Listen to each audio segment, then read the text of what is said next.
Nouvelle vidéo sur l'argent. On va voir un petit peu les fausses croyances qu'il y a autour de l'argent, des choses que j'ai réalisées et qui vont peut-être vous aider par rapport à ça. Tout d'abord, qui suis-je? Je m'appelle Lucas, je suis thérapeute et je fais une vidéo par jour sur cette chaîne YouTube pour documenter un petit peu ma vie, mes réflexions, mes doutes, mes désirs et mes peurs. Tiens, voilà. Si la chaîne te plaît, je te laisse t'abonner et on va commencer cette vidéo. Alors, on va voir les fausses croyances au niveau de l'argent que j'ai compris. Donc pour vous expliquer un peu moi d'où est-ce que je parle, je suis thérapeute dans mon activité principale et à côté de ça, je monte des activités sur Internet, voilà, des business sur Internet et je suis en phase de création, on va dire, en ce moment. Et par rapport à cette phase de création, à ce chemin entrepreneurial, eh bien, du coup, je suis confronté à mes croyances limitantes par rapport à l'argent. Et donc, j'en ai noté plusieurs et on va les voir ensemble. Attends, regarde, je te mets là, comme ça. Hop. L'argent rend mauvais? Et bah, en fait, non, parce que de ma propre expérience, j'ai rencontré des gens extrêmement généreux. Les gens les plus généreux que j'ai rencontrés, bah, ils étaient multimillionnaires. Et en fait, l'argent, il rend pas mauvais, il rend pas égoïste, il rend pas naze. C'est un amplificateur. Si t'es con de base, tu vas être encore plus con. Si t'es radin, tu vas être encore plus radin. Par contre, si t'es une bonne personne, si t'es généreux et que tu prends soin des autres, eh ben, tu vas pouvoir avoir beaucoup plus d'outils pour prendre soin des autres. Donc ça, c'est pas vrai. Faut travailler dur pour être riche? Non. Il faut travailler, c'est sûr, mais il faut travailler intelligemment. J'ai rencontré des gens extrêmement travailleurs, dans le sens voilà, qui faisaient vraiment des heures énormes dans leur travail, notamment à l'étranger, hein, voilà, des personnes qui commençaient à travailler à 6 heures du matin et qui finissaient à 20 heures sans pause pour manger, enfin vraiment des gros bosseurs. Et pourtant, c'est des gens qui avaient des petits stands de street food dans la rue et qui gagnaient pas grand-chose. Là où j'ai rencontré d'autres personnes qui avaient des leviers justement par rapport à leur activité qui étaient extrêmement importants. Ils avaient juste à passer un coup de fil ou aller regarder, choper de l'information sur une formation, dire à leur équipe de faire ça. Et en fait, ce qui a pris une heure leur a donné énormément d'argent. Donc, bien entendu, il y a une notion de travail, il y a une notion de discipline, il y a une notion de constance par rapport à ce que l'on veut obtenir, mais ce n'est pas uniquement le fait de travailler dur qui fait que les gens ont de l'argent. Il faut travailler intelligemment et il faut euh, résoudre un problème dans lequel les gens peuvent voilà, donner beaucoup d'argent.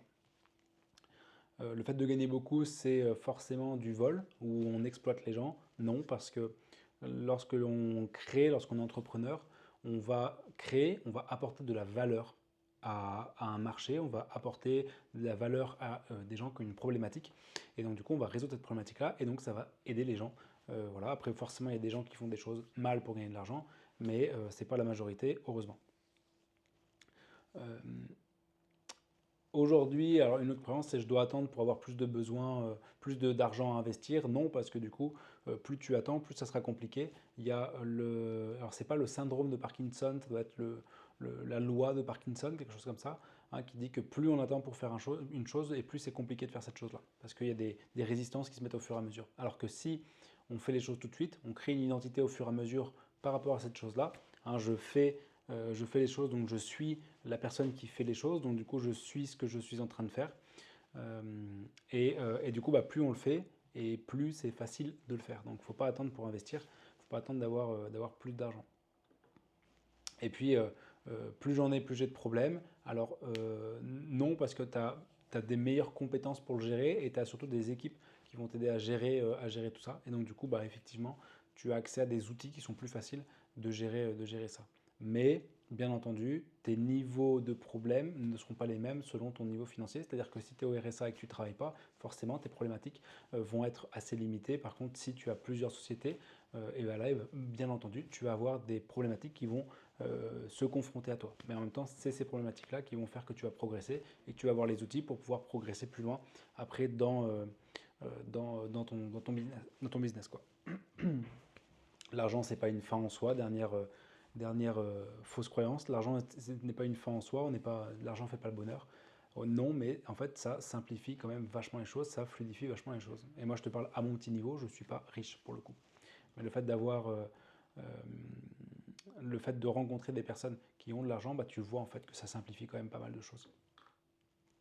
Et il y a une contradiction, enfin une incohérence souvent qui se fait, ou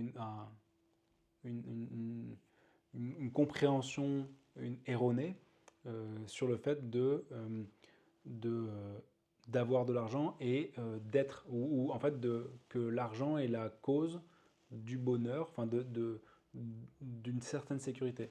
Et en fait, pas vraiment, c'est-à-dire c'est plutôt comment est-ce que je me comporte au quotidien, comment je me sens au quotidien, comment j'arrive à me sentir sécurisé en abondance au quotidien, capable, qui va pouvoir me générer l'effet qui est de l'argent. C'est-à-dire que euh, si je suis dans un sentiment d'insécurité en permanence, si je suis dans un sentiment de manque, si je suis dans un sentiment de ne pas pas me sentir capable, de ne pas avoir confiance en moi ni d'estime de moi-même, et que je veux que l'argent résout ces problèmes-là, eh bien ça ne va pas aller parce que je vais aller projeter, je ne vais pas faire les choses qui vont me permettre de faire de l'argent, et du coup je n'aurai pas d'argent parce que je n'aurai pas fait les choses, parce que je ne me sentirai pas capable de les faire.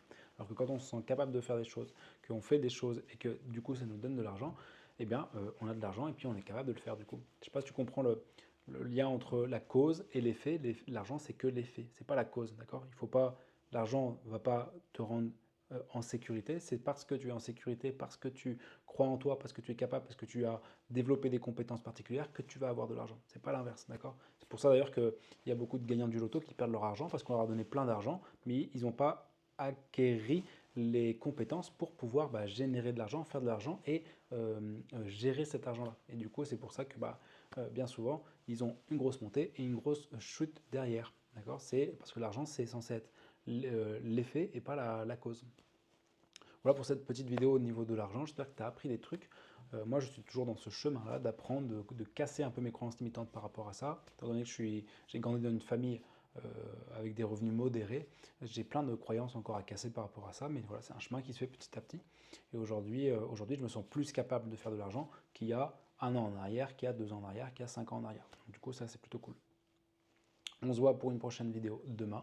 C'était Lucas. Prends soin de toi. Abonne-toi. Ciao.